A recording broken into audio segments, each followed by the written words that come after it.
Olá, o meu nome é Aureni. Eu faço o segundo período de letras pelo IFTO, Instituto Federal do Tocantins. É, eu vou estar apresentando esse trabalho hoje juntamente com a Amanda e com a Milena. Nós vamos abordar o livro da Maria Lúcia de Arruda Aranha, História da Educação e da Pedagogia Geral do Brasil. Os terceiro e quarto capítulos vamos falar sobre a Antiguidade Grega à Paideia e a Antiguidade Romana à Humanista. Esse trabalho foi idealizado pelo professor Rodrigo Teixeira.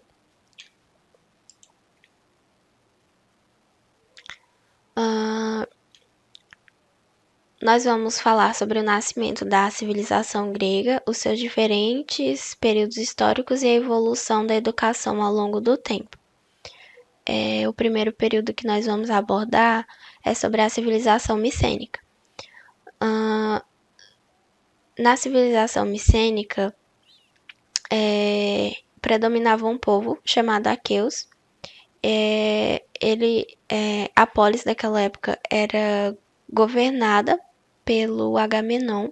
Foi um período sombrio da história, onde não se tem muitos registros sobre. O segundo período é o período homérico.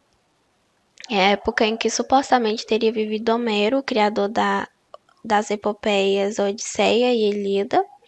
Na Odisseia é narrada a volta de Ulisses da guerra à ilha de Ítaca e na Ilíada é narrada a guerra de Troia. Nessa época predominava a concepção mítica do mundo, sendo assim os homens eram influenciados pelo sobrenatural.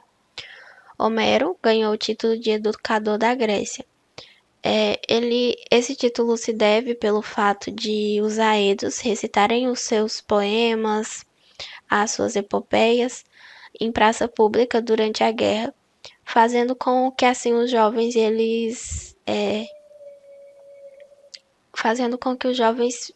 pudessem, né, quisessem usar das tradições para usar das tradições. A educação era feita informal e visava o desenvolvimento da areté. Como nas epopeias de Homero sempre era narrado muito sobre um guerreiro forte, corajoso, cheio de virtudes, então a areté, que significa virtude, ela era um modelo de ensino daquela época, então ela buscava o guerreiro belo e bom. No período arcaico, foi um período de grandes transformações e foi também onde aconteceu o milagre grego. O milagre grego seria a concepção da sociedade da época sobre o pensamento. Então, foi quando começou a existir o primeiro conceito de democracia e também institucionalização da educação.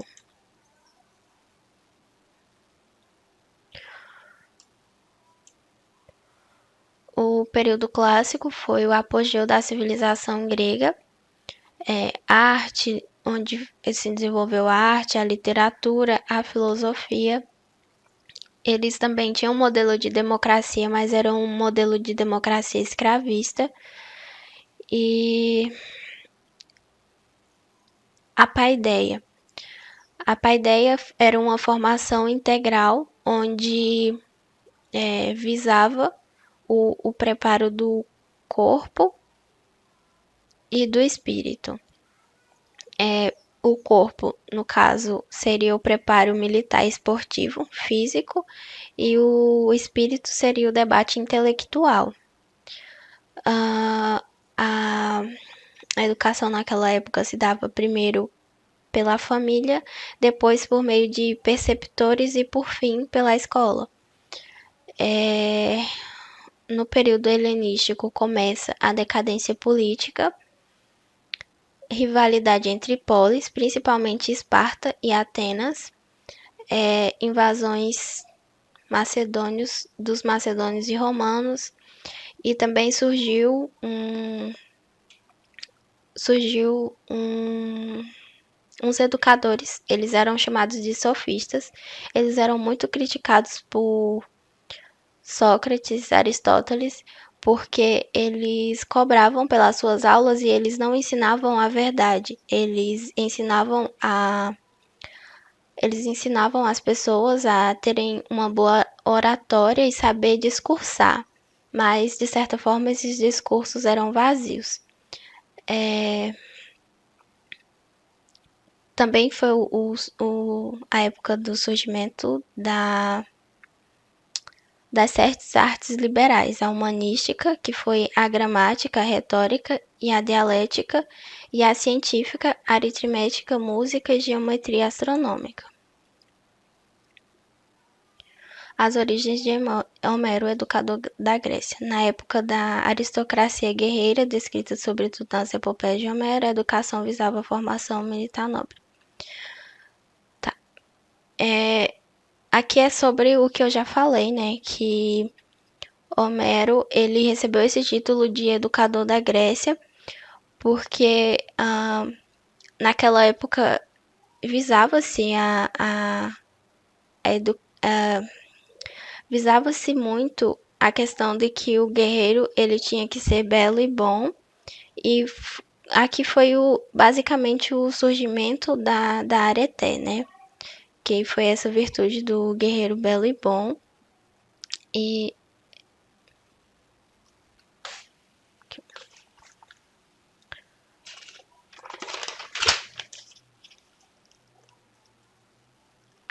as histórias de Homero eram consideradas educativas porque inspiravam as novas gerações a seguirem as tradições e serem como seus heróis. E é basicamente isso que é basicamente por isso que Homero ele era considerado o educador da Grécia, porque como ele contava histórias de grandes guerreiros, de histórias inspiradoras, ele meio que educou o pessoal naquela época. E também teve os dois modelos de educação, que a educação espartana ela ainda era militarizada, ela era feita para criar guerreiros, e a educação ateniense, iniciadora do ideal e da democracia.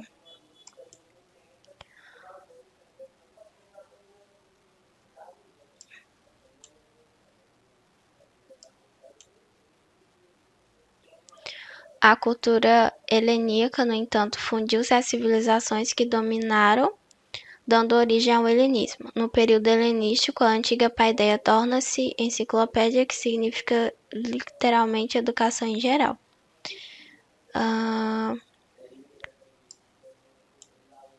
Então é isso. Muito obrigada.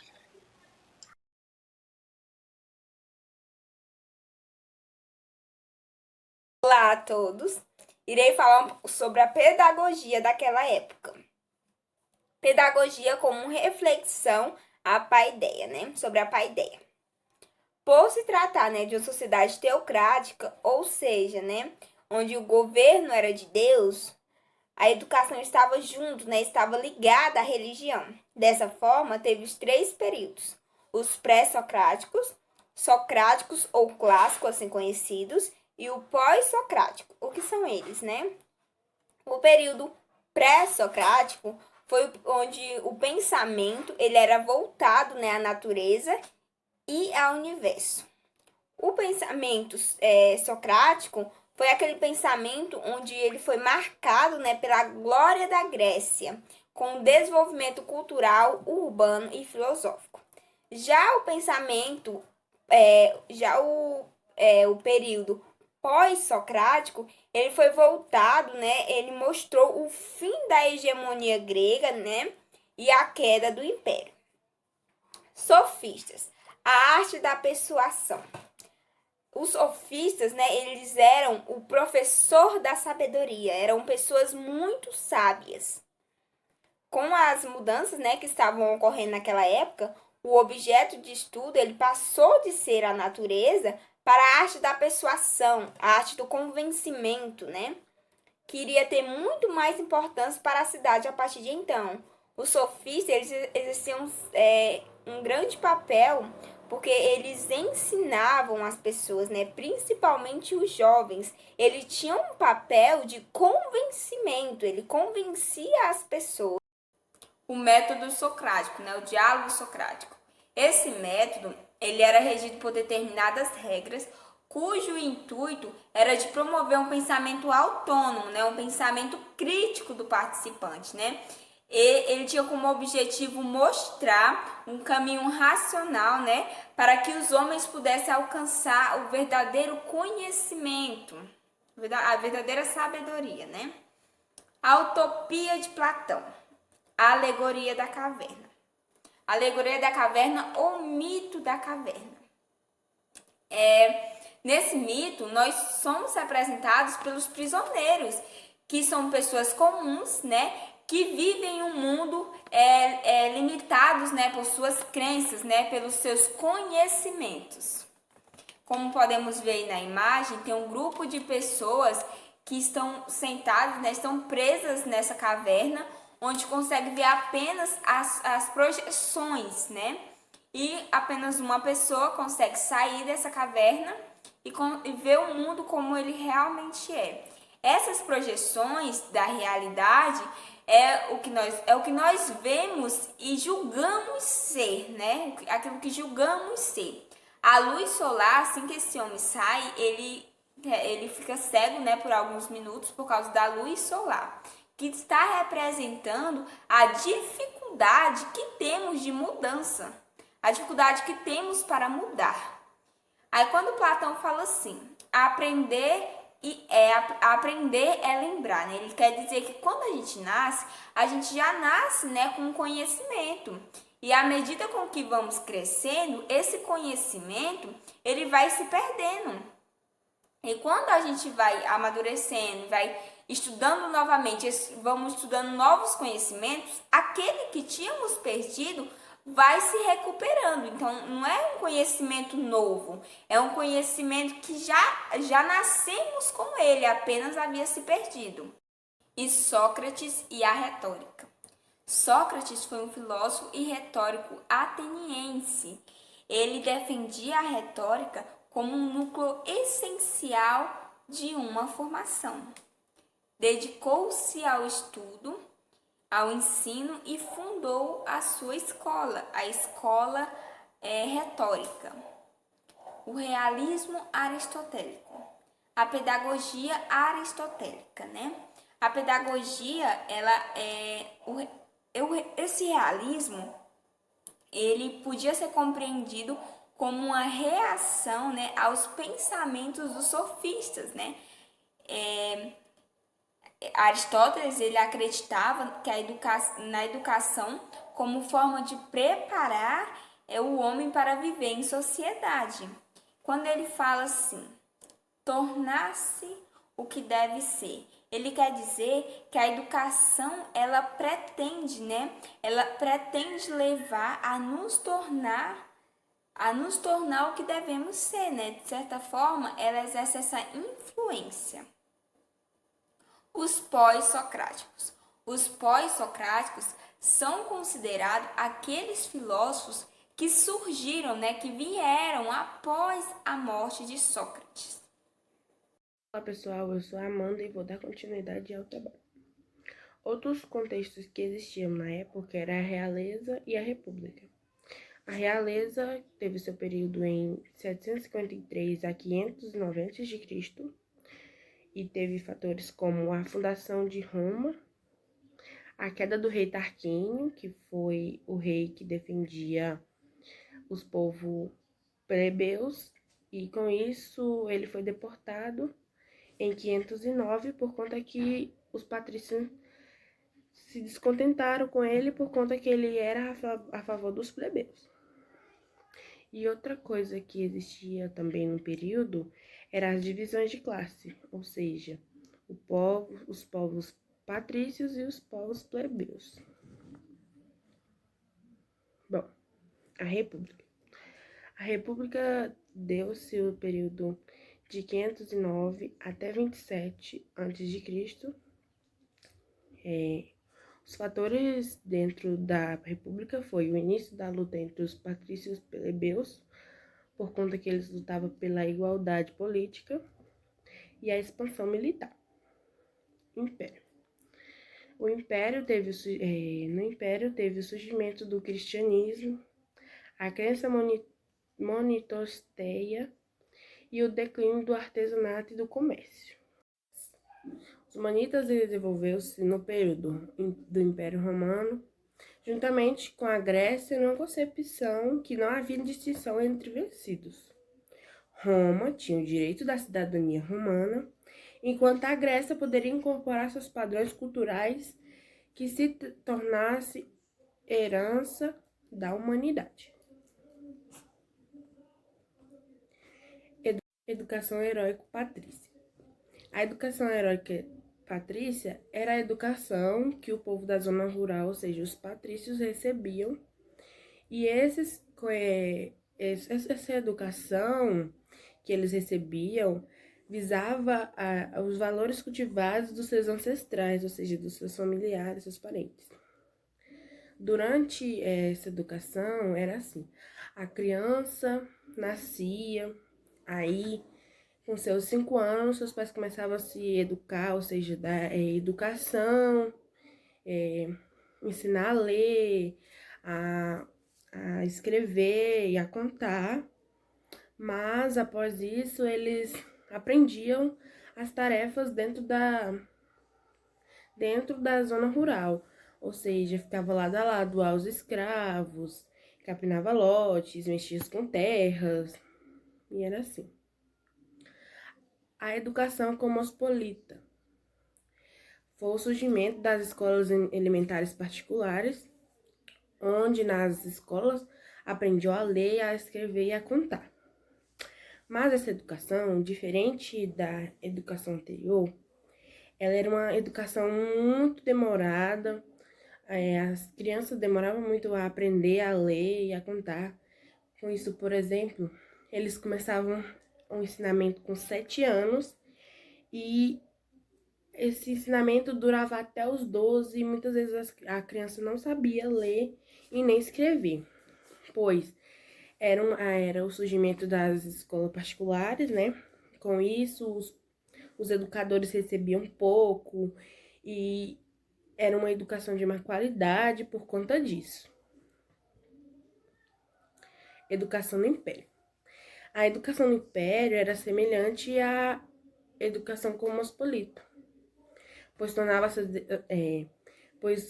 era a educação dada em escolas particulares, pois tornava a sociedade mais complexa e por isso exigia outro modo de educar. Com a educação do Império, as escolas particulares melhoraram e com isso melhorou também a educação das crianças presente nela. Pedagogia. A pedagogia daquela época era muito detalhista, por conta de que era ministrada a educação de acordo com as pessoas, com as classes, com suas culturas. Por exemplo, naquela época existia muito trabalho escravo, então a pedagogia daquela época visava educar de uma maneira adaptada para aquelas certas pessoas.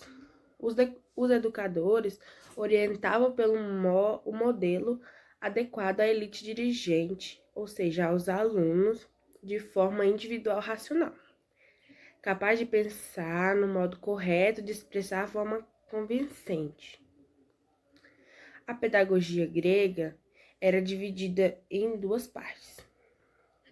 A primeira destacava a visão filosófica sistemática de Platão, e a segunda predominava a reitoria como a da escola de Sócrates. Nos estágios superiores, por exemplo, os alunos se dedicavam à filosofia no sentido amplo. Dessa forma, funcionava a pedagogia Bom, concluímos que a educação da Antiguidade Romana foi desde a educação rural para a educação militar e até a rude. Em todos os momentos estava presente a lentidão no processo de aprendizagem na Antiguidade Romana. Foram uns processos que foram melhorando, mas nada consta que era uma educação boa e rápida, igual à educação da contemporaneidade. Essas aqui são as referências. E obrigada a todos pela atenção.